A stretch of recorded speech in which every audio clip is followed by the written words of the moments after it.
Thank you, Robert. And these books are for sale. We got 2 left. The rest have already been sold. All right, now this is, I knew being a big star on Broadway was going to have the white hot spotlight on me. I didn't know it was going to be this bad. Anyhow, talk is the heroes of philosophy. The history of philosophy is a tortuous struggle of the human mind to achieve objectivity. Prior to the birth of philosophy in Greece, circa 6th century BC, what mankind had as explanations were myths, beautiful stories, great literature. Homer, for example, 8th century BC, would certainly be one of the heroes of literature if that's what this lecture was about. Homer told brilliantly stirring tales about a legendary warrior whose moral character rose to equal his martial prowess. Stories about a wily, courageous hero who battled gods, monsters, storms, and men to win home to his beloved wife and the son he's never met. But the explanations provided for natural events in these stories are mythical. A terrible storm, for example, a terrible storm rages because Poseidon is angry, and so forth. Now notice in an interesting way, the myths are secular and naturalistic. They're in this world. They're not otherworldly, but they're non-observational. They have no empirical basis. There's no empirical basis for Poseidon. He's supposed to be a material being. The gods occupy material mountain peaks, but there's no observational basis for them. These are just stories. Now, in other words, they're subjective. The myths are not objective. There's no factual basis for them. They're simply beliefs, maybe aspirations and yearnings of the subject. Now, terms like objective and subjective come up a lot in philosophy. They're going to feature heavily in this talk. What do they mean? Well, before we define them, let's get another example. The first hero of philosophy is the man generally considered the father of philosophy, and that's Thales, whose dates roughly was 620 to 545 BC. We have a few lines of Thales, fragments from his beliefs. All things are water. Thales is famous for believing, a claim that's obviously false. What's important about this?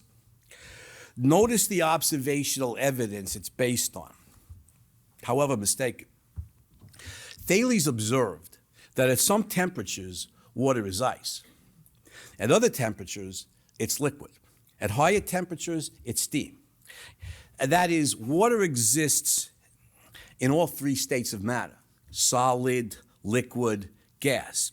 Further, Thales observed that all life requires water, and without water, any living being on Earth dies.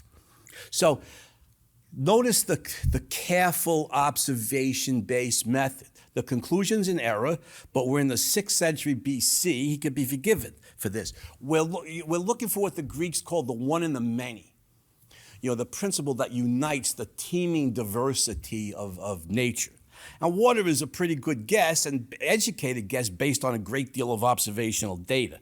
Now, notice that this is not only naturalism, as opposed to supernaturalism. We're giving natural explanations, but also, Homer and the myth makers were naturalistic too. They weren't appealing to a supernatural world. They weren't Jews or Christians or Muslims. The gods of Mount Olympus are physical beings occupying a physical mountain peak. But the difference here is the careful observations, the orientation toward the objective, toward facts, observation-based facts. Thales' observation-based conclusions, although mistaken, represents the birth of objectivity. And objectivity, first and foremost, is an epistemological method. Epistemology, of course, the branch of philosophy that studies how human beings gain knowledge. Objectivity, first and foremost, is an epistemological method, is a way of using our minds. It is an orientation toward the object, toward the objects. Things out here in nature, things out here in the world. It is an attitude of just the facts, ma'am, if you remember the old TV series Dragnet. Now, subjectivity, by contrast, is the theory that the subject, the conscious agent, you and I, holds certain, comes to experience, holding certain hopes, wishes, beliefs, and so on, and that these aspects of consciousness dominate the cognitive process. Subjectivism essentially is a subject-dominated theory of cognition, and we will see a major example of that shortly with the sophists. Now, I do not criticize the myth makers. Homer is a towering figure in the history of literature. More fundamentally, prior to Thales, there was no awareness of an objective method. People certainly knew facts. They knew if they stuck their hand in a fire, they would get burned and so forth. But a method, that knowledge originates in observational facts or observational evidence, is absent. And I don't think it's a stretch to identify Thales as the father of objectivity. And something his story highlights, and I find fascinating, is that every item of knowledge understood by human beings must first be identified by some original thinker. Somewhere, someplace, sometime, everything we know must first be originated by some original thinker.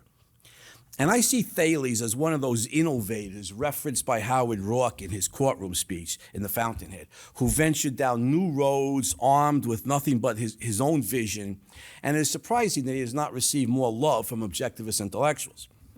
He is the first great hero of philosophy, the founder of the field of philosophy.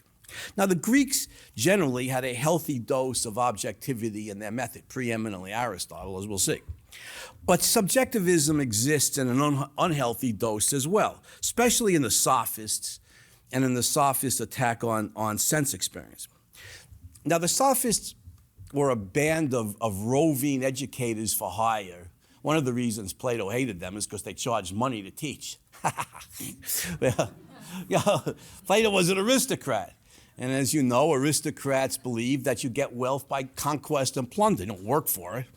But I mean, in fairness to Plato, the main reason he hated the sophists was because they were subjectivists. But the sophists launched what is really the attack on sense experience. And that is, I should say there were a band of traveling educators for hire. Protagoras is the most famous of the sophists as Protagoras, not Pythagoras. Protagoras dates roughly 490 to 420 BC. He's a contemporary of Socrates. And the sophists pointed out or argued every sense experience depends on two factors. The object perceived, let's get my phone here, the object perceived and the type of sense modality with which we possess it. No one can perceive reality directly. It comes conditioned through our senses. So if conscious beings have different sensory organs, then they're going to have different perceptions. And the best example, I think I got this from Leonard Peikoff originally, but it's a great example, is the difference between a human being and a bat. Now, bats have eyes, but let's just pretend that they don't. Just pretend, my daughter might have said to me. Just pretend, Daddy, she might have said when she was 4. Say all they have is that organic sonar equipment. They emit sound waves. So we're perceiving a table, the human being and the bat perceiving a table.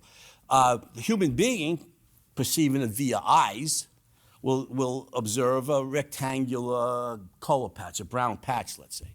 The bat, using sonar apparatus, will perceive it as a certain kind of blip on a sonar screen. What is the table in itself? If I can borrow later Kantian terms, no one knows, the sophists point out. All we know is the table as it appears to us given our type of sensory modality. And notice we have what becomes known in the history of philosophy as an appearance-reality distinction here. The subject, the conscious agent, dominates the cognitive process. It's the sense modality the subject brings to the interaction that dominates the form in which we perceive the object. Reason the rational faculty? Well, the sophists pointed out, correctly in this regard, reason depends on sensory evidence. Without any observational data, all we have is mythology. So reason is just as subjective as sense awareness. So everyone, in effect, is locked in their own private world of subjective experiences and beliefs. And the sophists were famous. One of their arguments was what was known as the argument from disagreement. So notice, there's all these smart guys in the history of Greek philosophy. There's Thales, and there's Heraclitus, and there's Parmenides, and there's Democritus, and the atomists, all these pre-Socratic philosophers. They all had their theories, their philosophical theories. They all disagreed. And the sophists pointed out, well, these are smart guys, and they're honest guys. If there was some such thing as the truth, wouldn't these guys have found it? Yeah, they would have, but they didn't. And so, there's a reason why everybody disagrees. There's no such thing as objective truth. Consequently, of course, what really riles Socrates, one of the great heroes of philosophy, is there's no possibility then of an objective ethics. I mean, if there's only subjective theories and beliefs, then there's only subjective theories and beliefs in the field of morality. Virtue, the sophists said, is an arbitrary social convention. People believe whatever they believe, and sometimes they believe the same things, sometimes you don't. If you feel X is good, it's good for you. All desires are ethically equal. So that means, the desire of the murderer is ethically equal to the desire of the innocent victim to defend his life or that of his family. And the sophists took the bull by the horn. Certainly the more extreme sophists, like Thrasymachus, who's a character in Plato's Republic, they faced up to the consequences of that. They said boldly, the final arbiter of human disagreements is force. As on that kind of subjective philosophy and morality, it would have to be. Now, a giant emerges to do battle with the all-out subjectivism of the sophists. Socrates, more than anyone, recognizes the horror of such a war on objectivity. Socrates dates of 469 to 399 BC. Socrates does not answer the sophists' attack on the objectivity of sense perception. What Socrates does do is he focuses at the conceptual, not the perceptual level of knowledge. And he seeks rigorous definitions of philosophic and, above all, moral concepts. Now, of course, he's the teacher of Plato. And if you've read Plato's writings, overwhelmingly Plato writes dialogues, that is, philosophic conversations, in which Socrates is the main character. And Socrates always speaks for Plato. And notice in the leading dialogues of Plato, notice the questions that Plato's seeking to answer. What is justice? That's the Republic. What is virtue? That's the Protagoras.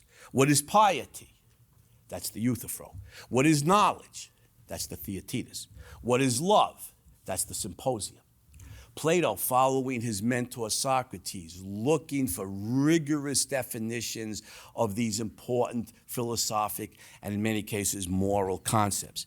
And Socrates' method here is, can we show in reality, in fact, the differentiating characteristics of X?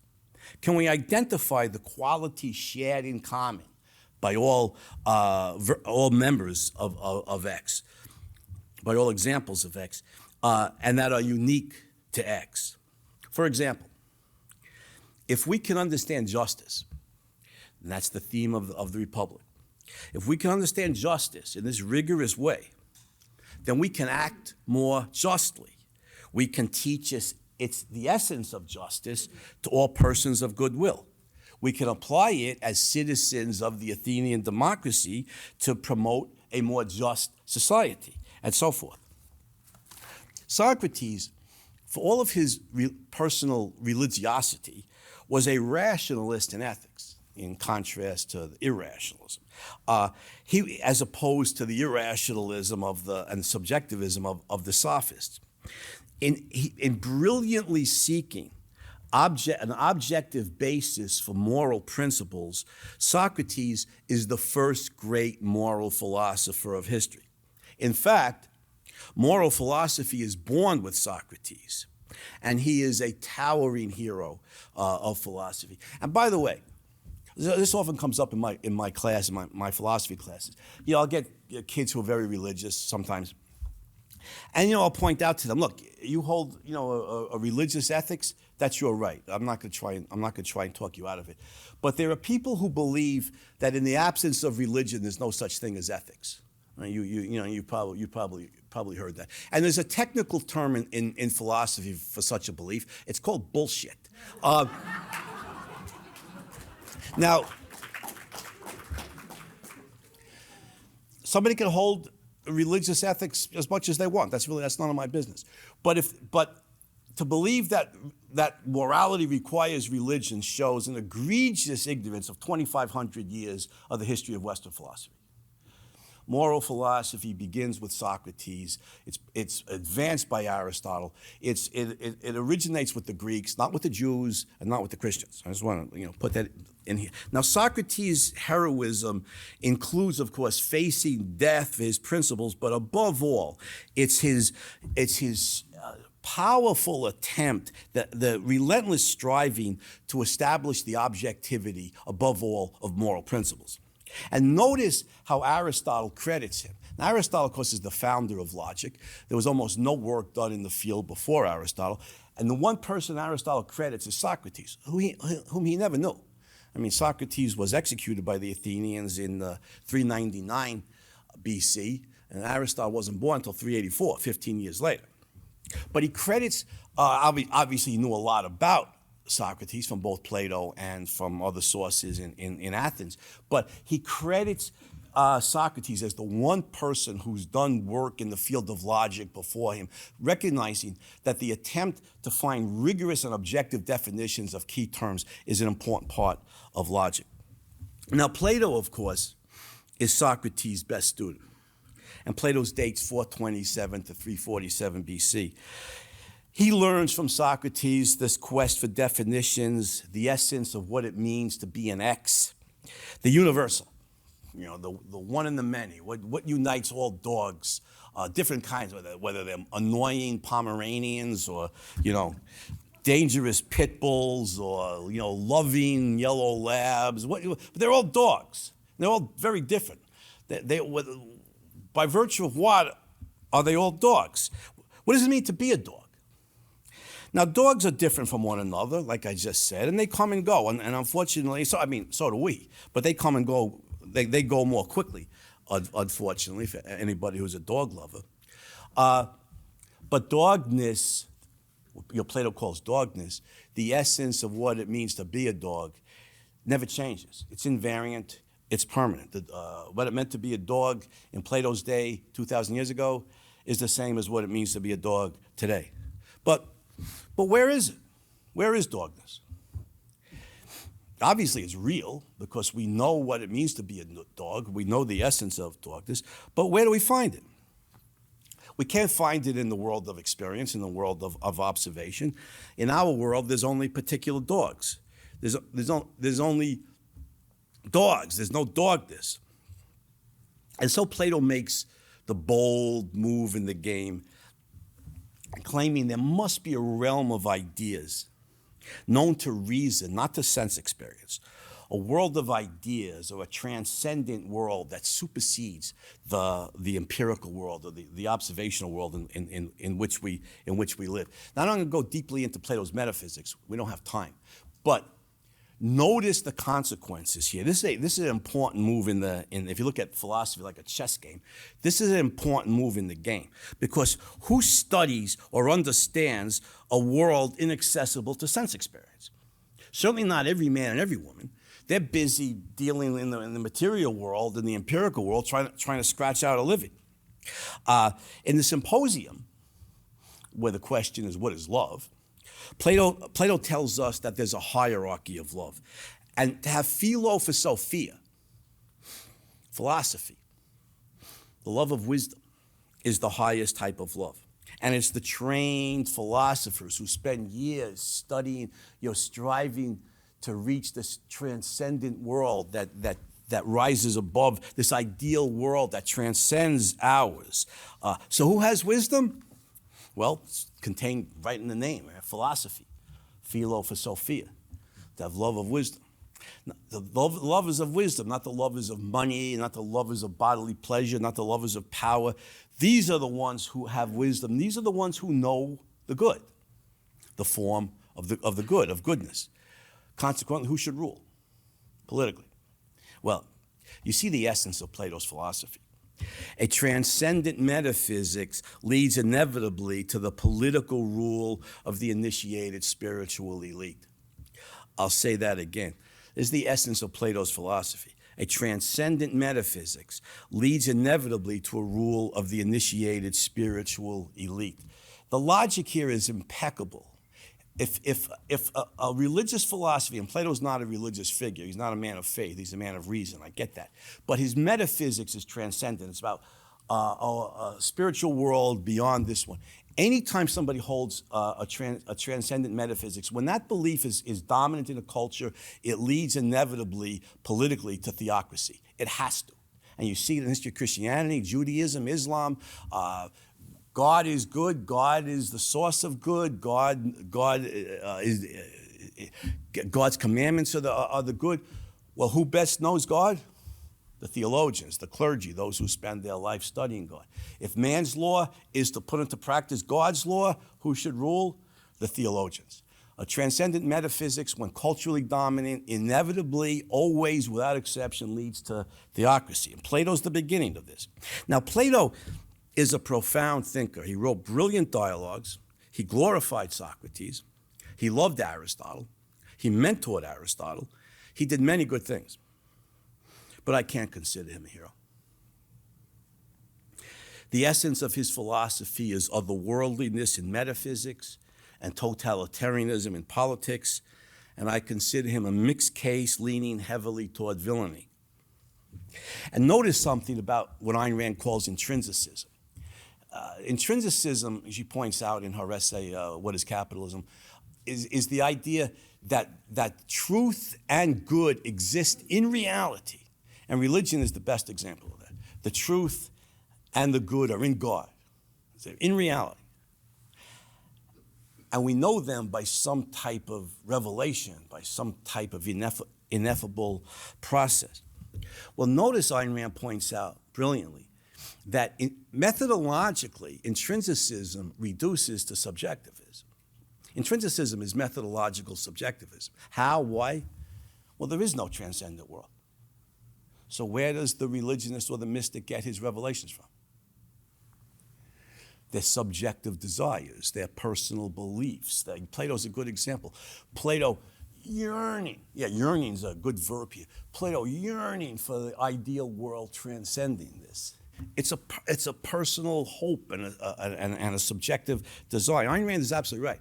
Intrinsicism reduces methodologically to subjectivism. It's a type of subjectivism. Going by your feelings, to put it simply.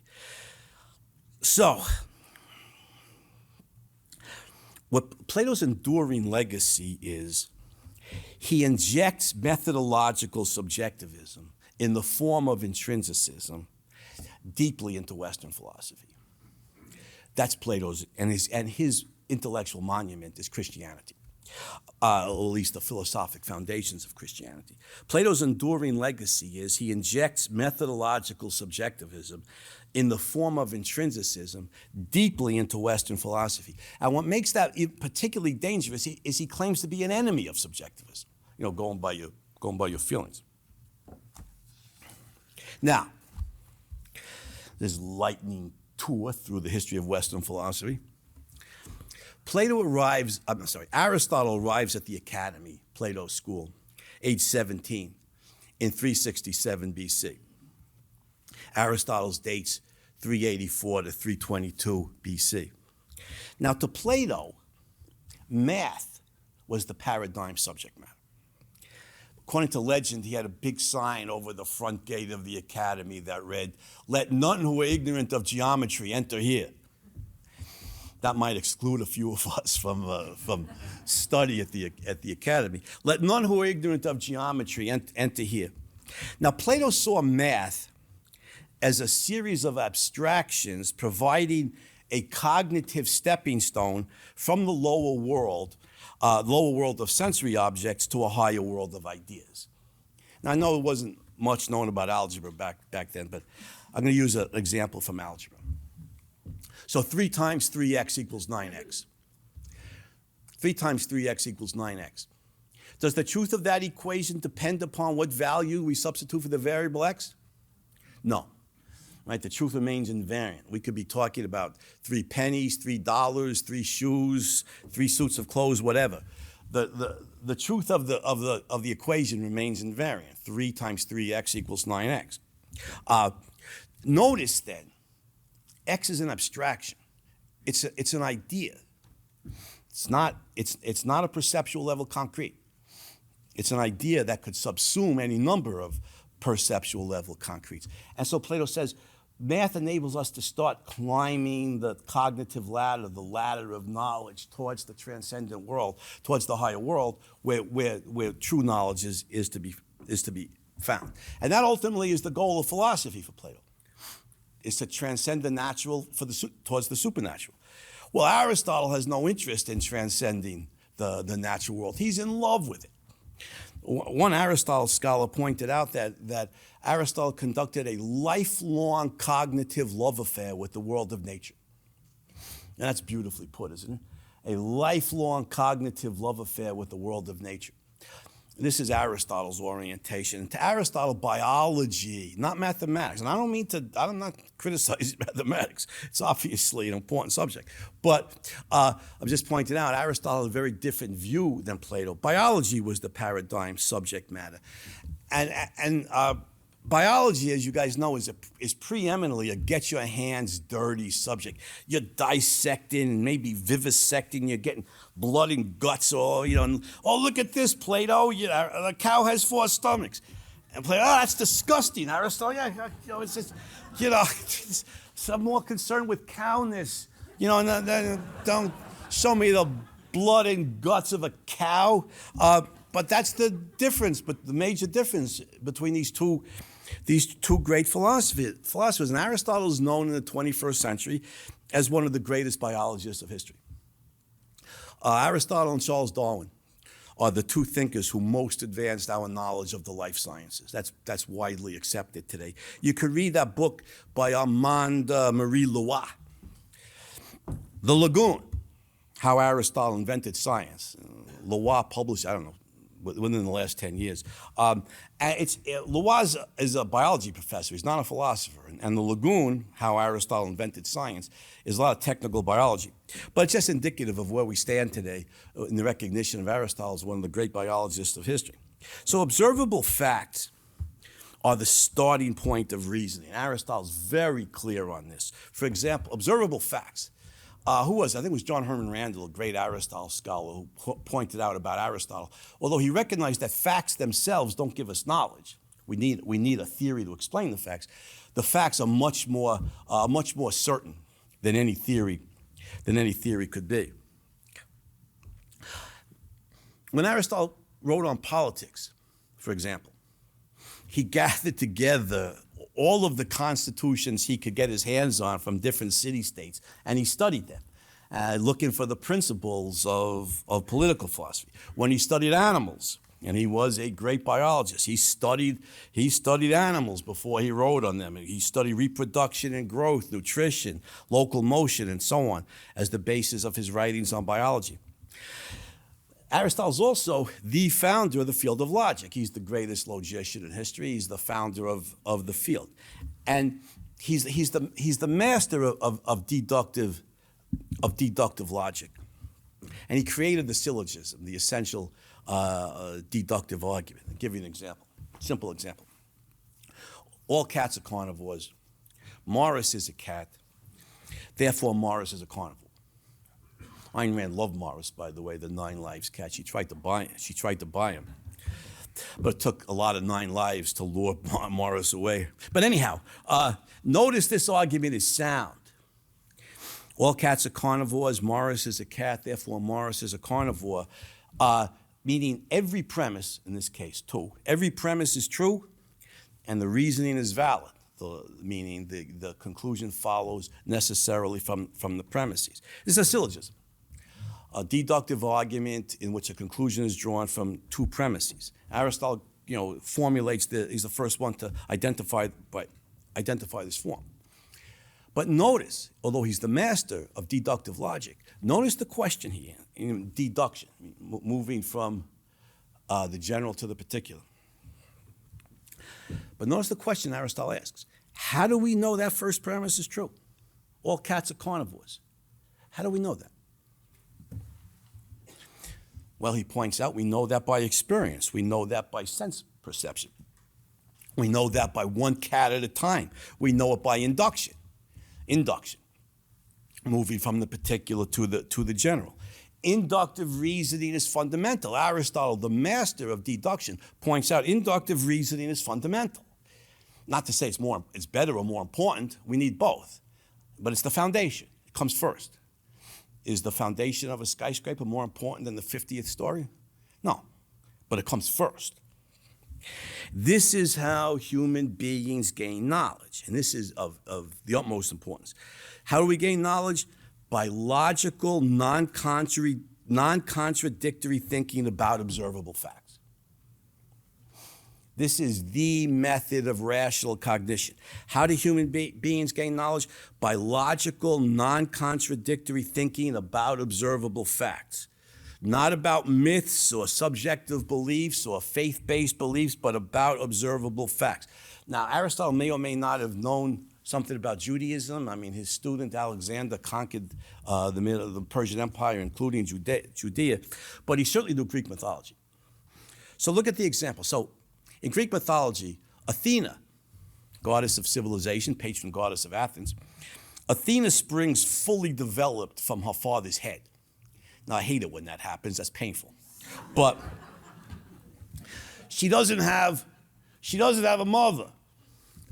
Now, Zeus has a lot of kids. I mean, he's the Bill Clinton of deities. He's busy with a lot of different females, goddesses and mortal women both. But with all of his other children, he has to share them with their mother. Athena is his. Athena doesn't have a mother. And so he dotes on her. She's special. And Athena loves her dad. She's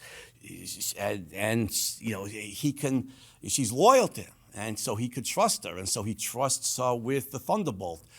She's the only one he'll let hold the thunderbolt when it's not in his hands. Now notice all of that follows very logically from the premise. She doesn't have a mother. He doesn't have to share her. He dotes on her, so she has a loving father. She loves her father. She's loyal to him. She can be trusted with the thunderbolt. All of that's very rigorous. Makes sense. But the starting point, the premise, is not observational fact. It's a bizarre story. Right? It's a bizarre myth that Zeus, that Athena sprung fully developed from Zeus's head. That's not knowledge. Doesn't matter how rigorous the logical deductions are from the premise is fantasy. You need rigorous logical deduction from observational evidence. So, Aristotle preeminently taught mankind how to think. More than anybody. Aristotle preeminently taught mankind how to think. He formulated the field of rigorous logical thinking, and critically, he wedded it to observational facts. This is the essence of an objective method. This is not fantasy, it's not mythology, it's not religion. This is the method of philosophy, of science, of how we gain knowledge. Aristotle, the founder of a rigorously objective method, and because of it, he is the greatest hero in the history of philosophy. Now, tragically, the methodological subjectivism of Plato, not the objectivism, small o, the objectivism of Aristotle dominated the Middle Ages and in the form of Christianity. The focus was on supernature, not on nature. The focus was how do we gain salvation, not how do we live well on earth. Now, it's fascinating that Aristotle's logic, most of Aristotle's writings were lost in the West or in the early Middle Ages, but it's fascinating that Aristotle's logic was available, and as some medieval thinkers, Christian philosophers, Peter Abelard, for example, were brilliant logicians, and they churned out valid syllogism after valid syllogism. But the orientation to observation was generally lacking. The orientation was towards the supernatural. Now, this begins to change. 12th century, Catholic warriors reconquer large parts of Spain from the Muslims, discover or come into contact with the great Muslim libraries and universities. This is the golden age of Islam. And the Muslim scholars had studied Aristotle. They translated Aristotle from Greek into Arabic. And you start to see Catholic scholars become fascinated by what the Greeks had to say, above all Aristotle. And then, the Islamic Golden Age was real. It's not politically correct propaganda, and it's based on careful study of the Greeks, especially Aristotle. Now, Albertus Magnus, nobody knows when he was born, roughly, Albert the Great, roughly 1200 to 1280 AD. His student, Thomas Aquinas, 1225 to 1274 AD. And others reintroduce Aristotle's method, his lifelong cognitive love affair with nature, back into Western culture in the 12th and 13th centuries. And these great minds of the medieval Renaissance, not to be confused with the Italian Renaissance that followed, but these great minds of the medieval Renaissance studied nature, not just God. Albertus Magnus sailed the North Sea, gathering specimens, performing careful observations of nature and careful reasoning about the facts of nature. Albert the Great was a great scientist. Thomas Aquinas, one of his famous principles is the erring reason binds. That is, even if you, if I'm claimed to be an atheist and there is no God, Thomas Aquinas is very clear, I'm mistaken. But if I reason this out as honestly as I can, and that's my most honest, considered judgment, then that's what I have to go with, even though I'm mistaken. And God's not going to punish. I mean, God loves us. God created our rational faculty. God's an Aristotelian. God expects us to be rational, even if we're mistaken. God expects us to be rational. Well, this is as Leonard Peikoff put, this is a charter of liberation. Thomas Aquinas, has some of his own, beliefs cancel culture existed back then. They called it heresy, and some of his beliefs were proscribed by the Catholic Church. But Albertus Magnus, Thomas Aquinas, these are towering heroes of the late Middle Ages, of what's called the medieval Renaissance. And the reintroduction of Aristotle's method and his spirit, his fascination with nature, led to a rebirth and fascination with nature and with man, and in time to the Italian Renaissance and to the Enlightenment. These are Albertus Magnus, Thomas Aquinas. These are two towering heroes of philosophy. But notice the bad news here. They were Aristotelians without a doubt, but they were Christian Aristotelians. Even Thomas Aquinas was a brilliant logician, brilliant philosopher, and fascinated by science, is the greatest expert in history on angelology. Thomas Aquinas knew more about angels than most of us know about humans.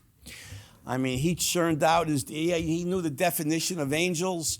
And he churned out, from the definition of angels, he churned out, what angels could and could not do, and endless writings and lengthy writings on angels. And then Aristotle himself would point out, what a bleeping waste. You take the extraordinary genius and logical acumen of Thomas Aquinas, one of the greatest logicians of history, and spend endless hours deducing what angels can and cannot do. It's all fantasy, bro. That's the way Aristotle would have put it.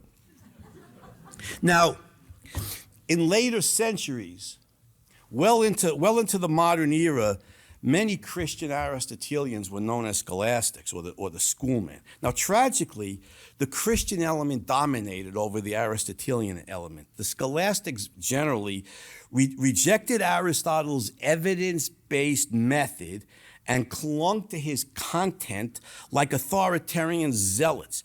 They treated Aristotle like they treated Jesus and St. Paul. He was an infallible source. In this story, they tell about Galileo, who looking through the telescope observed facts, empirical facts about the moon that contradicted what Aristotle said, and the so-called Aristotelians wouldn't look through the telescope because they knew everything about the moon because Aristotle had said it. Aristotle's an infallible source, like Jesus or St. Paul. So modern science properly was birthed in opposition to Aristotle's content. Tragically, modern philosophy was birthed in opposition to Aristotle's method. I repeat that because this is important. Properly, modern science was birthed in opposition to Aristotle's content. Tragically, modern philosophy was birthed in opposition to Aristotle's method. Now, René Descartes, 1596 to 1650, was a post-Renaissance Platonist. Great mathematician, by the way.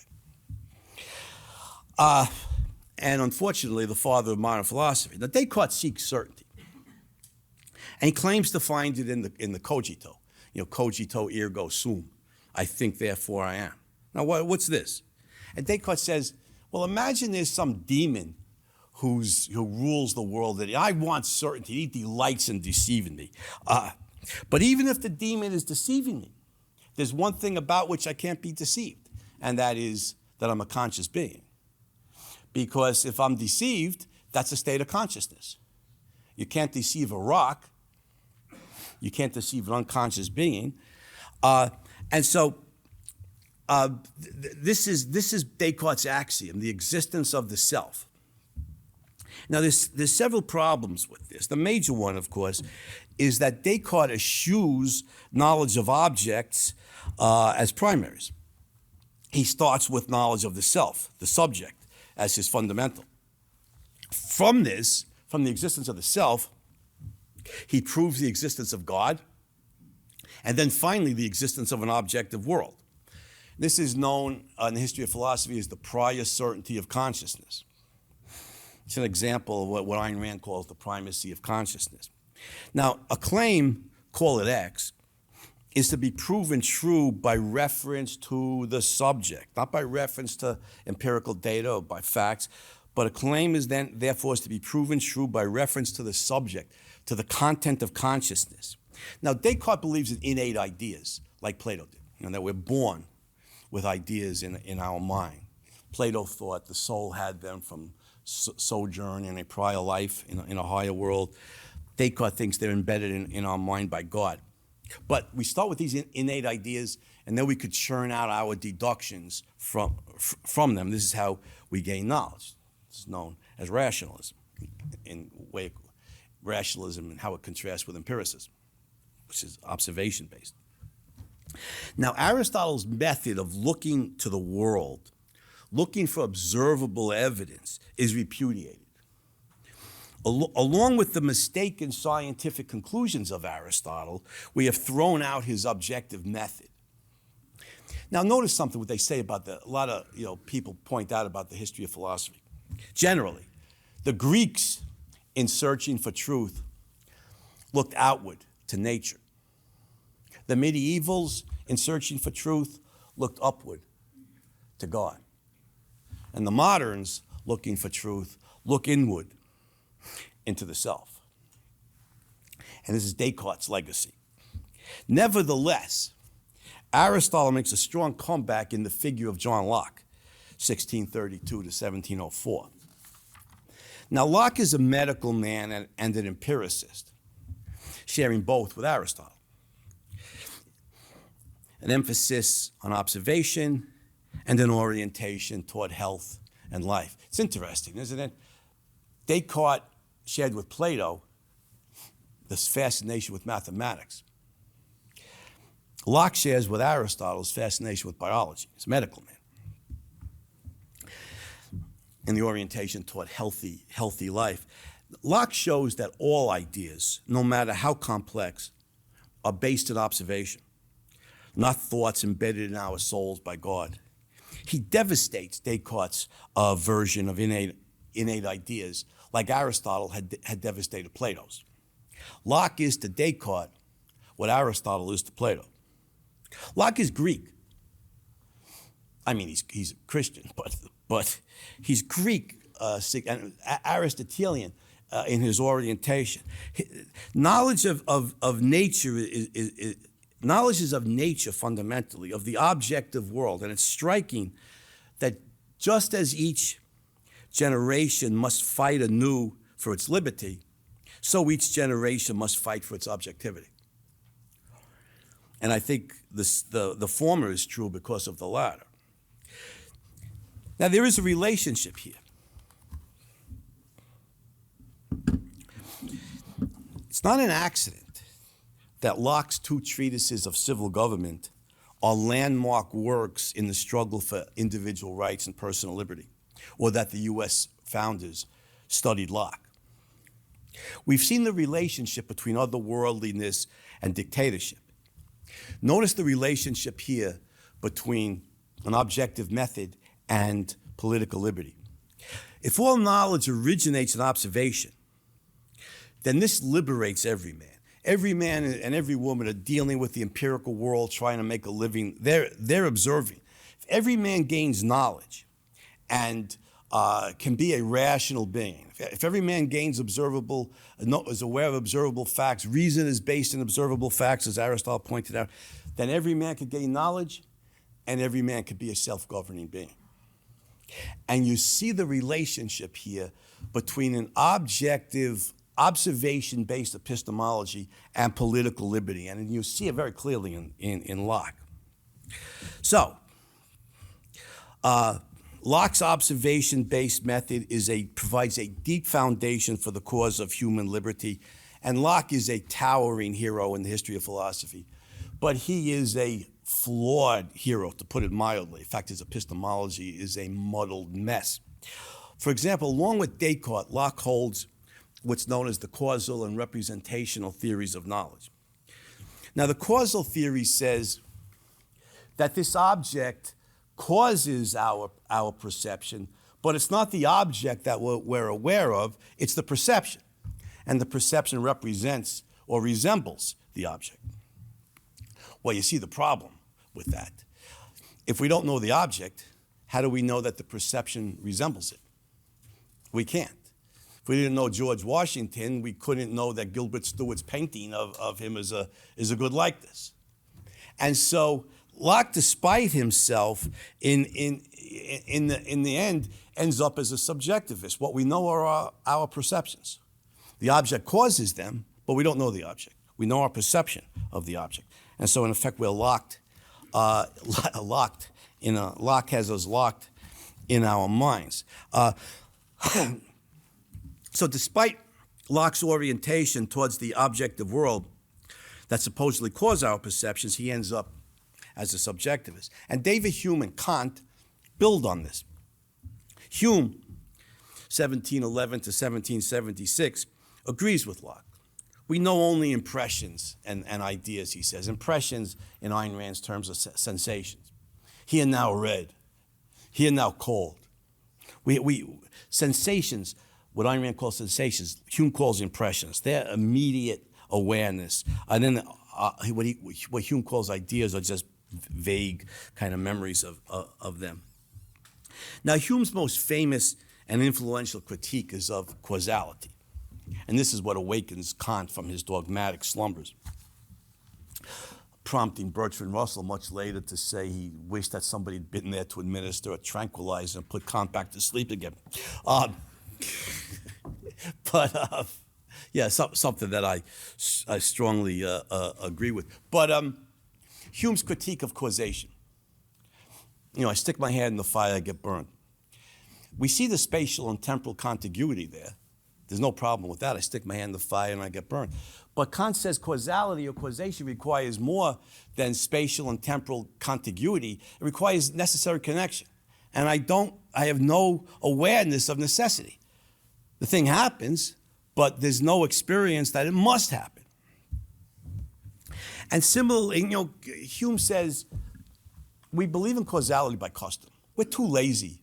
You stick your hand in the fire a bunch of times, you're going to get burned. We just expect it to always be that way.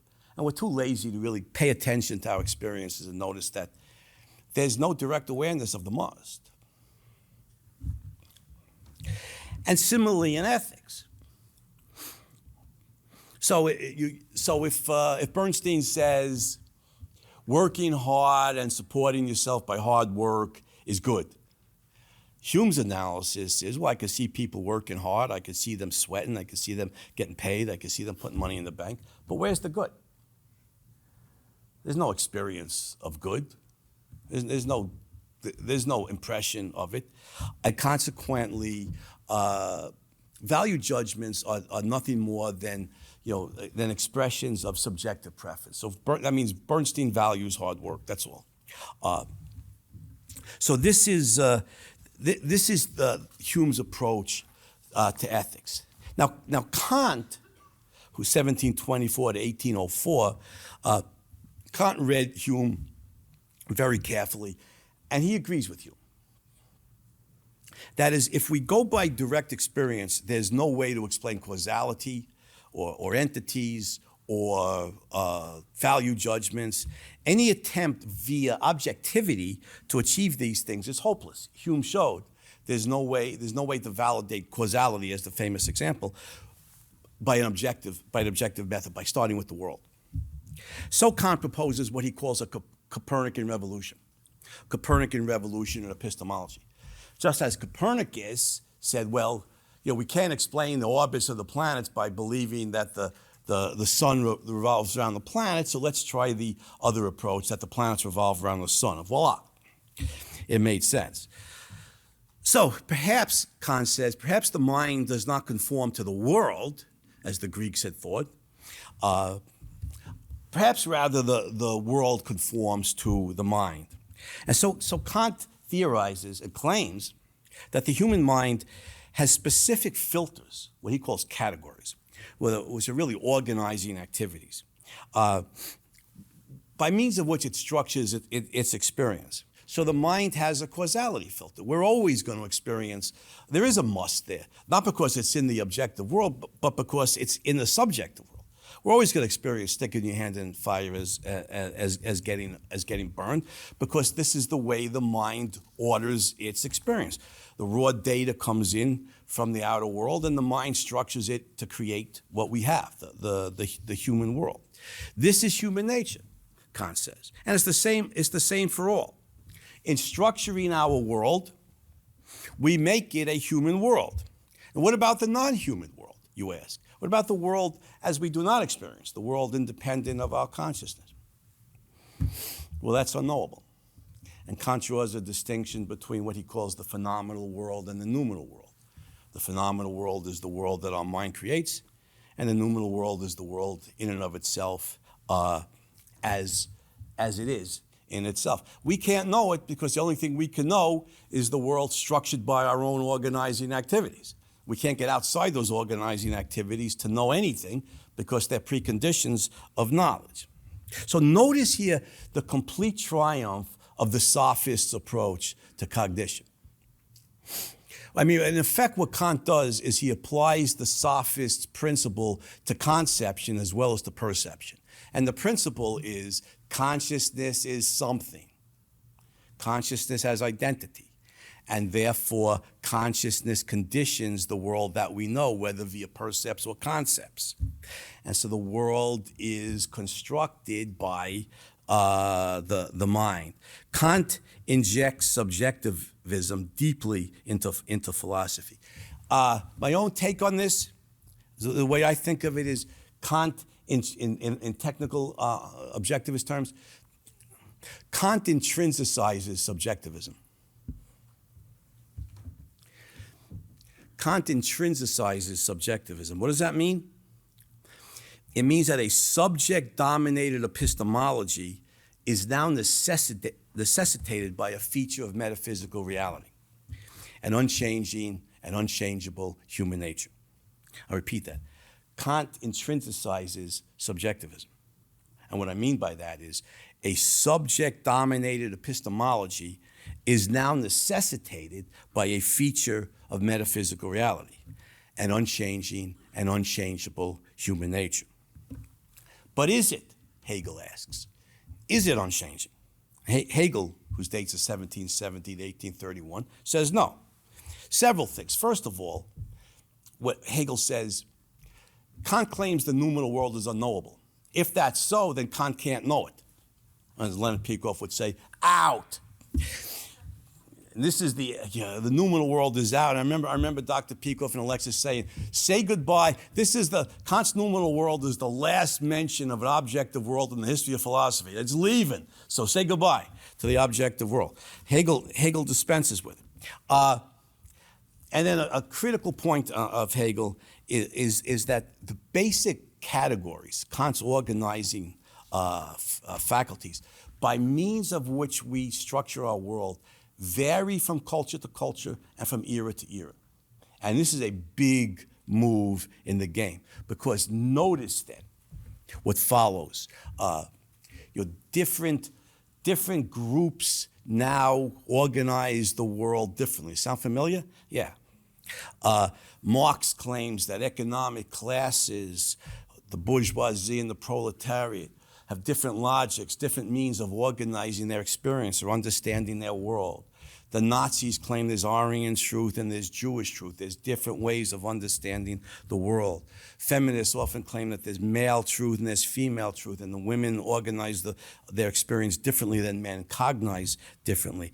The postmodernists say there's no objective truth.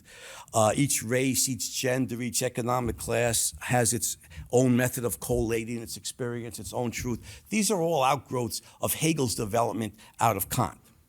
White males, especially Americans, are oppressors. Females, non-whites, are the oppressed.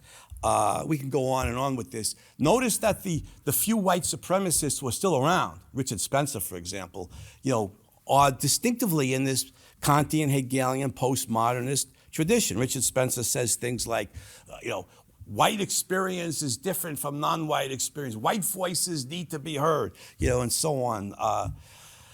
And so on and so forth. And what we see here is we are afflicted by a cultural maelstrom of seething collective subjectivities.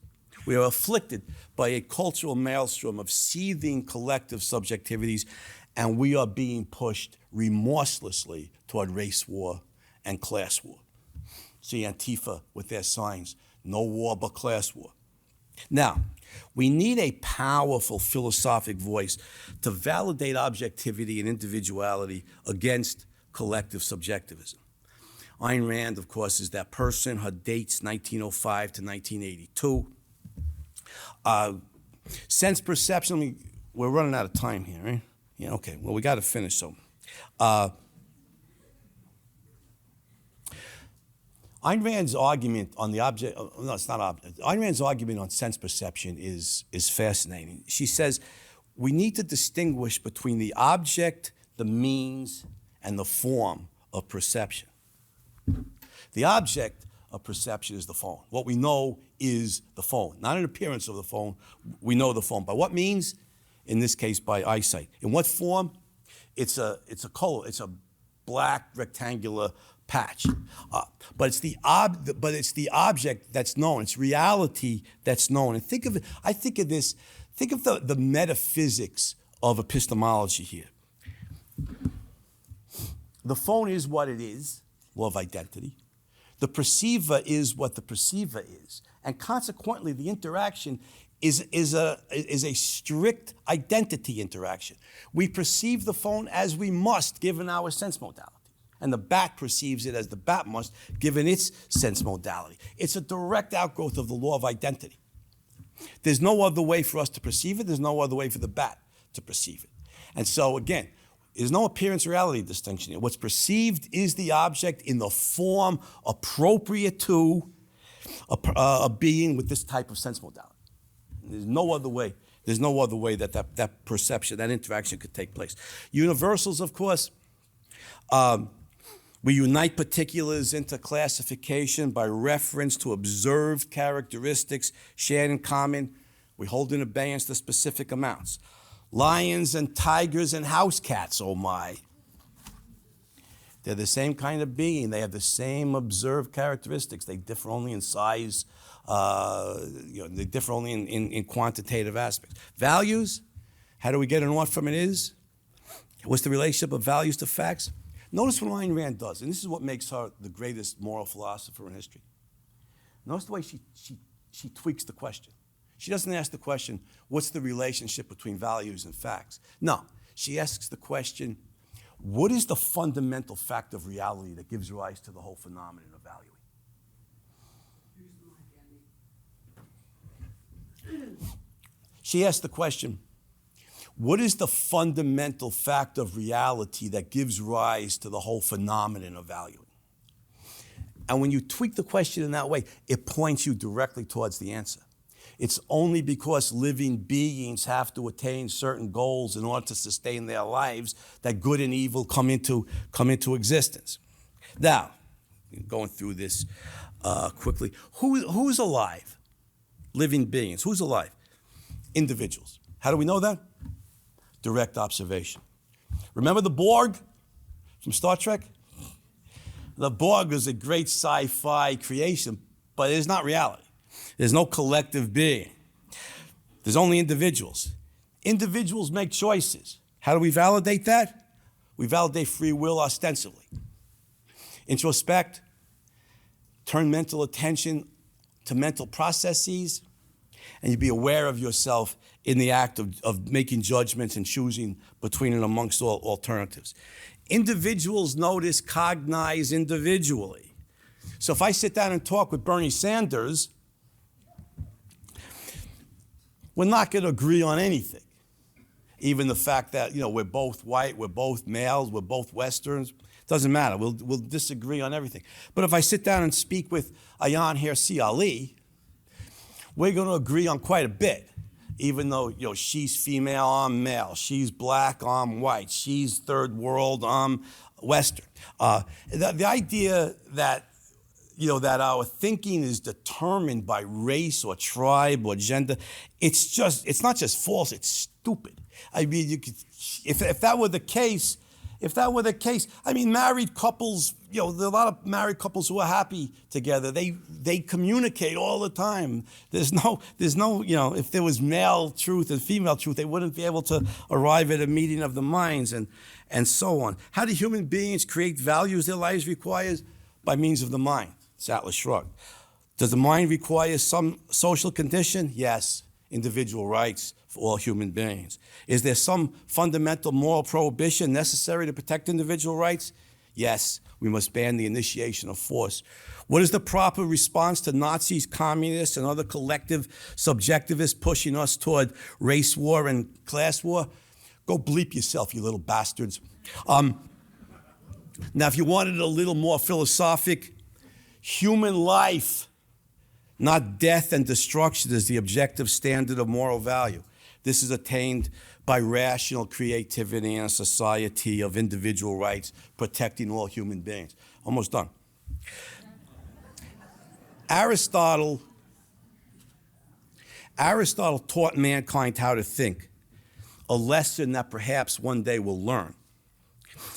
And consequently, he is the greatest philosopher, the greatest hero of philosophy. Ayn Rand perfected the Aristotelian school of philosophy by validating the objectivity of concepts and values, and who did so in a culture of seething and violent collective subjectivism, is a close second as the greatest hero of philosophy. It is extraordinary how prevalent and how destructive different forms of subjectivism are and have been in the history of philosophy. The history of philosophy is a tortuous struggle of the human mind to attain objectivity. One of philosophy's greatest heroes, building on the heroes of the past, has done so. She has provided us all the intellectual ammunition we need to defeat the seething collective subjectivists that we face in today's world, the different communists, Nazis, and so forth. If we fail, we have no one to blame but ourselves. But we will not fail, will we? Thank you.